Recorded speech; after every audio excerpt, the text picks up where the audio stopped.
3 things you probably don't know about basal body temperature charting that really could affect your ability to get and stay pregnant.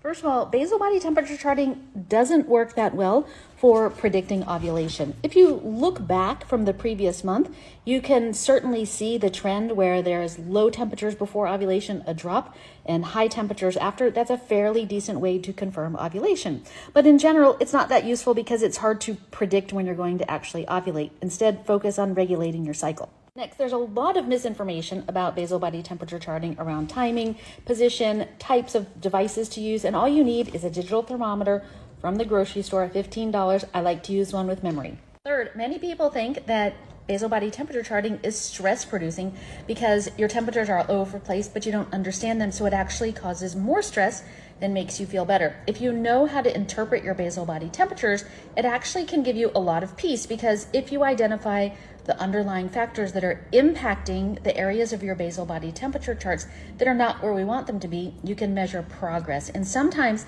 a tiny bit of progress in between while you're trying to get pregnant can give you a lot of inspiration and hope to keep moving forward.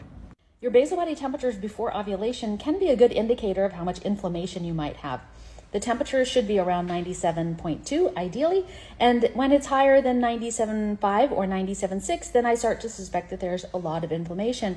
That's when we want to dig in and find out where is the inflammation coming from, start to mitigate that, and then use things like ubiquinol gold and NAC to start to reduce the inflammation. And last but not least, basal body temperatures after ovulation are a very good proxy for your progesterone.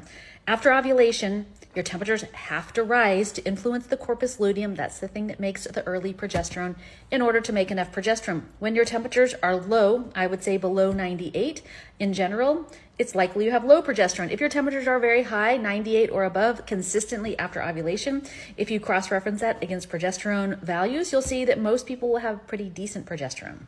The key is knowing how to use your basal body temperatures as a tool to help identify the underlying factors that are impacting your ability to get and stay pregnant, and then know what to do to correct those problems in a systematic way. This is what we do at Conceivable. If you're wondering about this, you can do your Conceivable score, which is the first part of the Conceivable report, for free from the link in my profile. And if you have any questions, just reach out in the comments.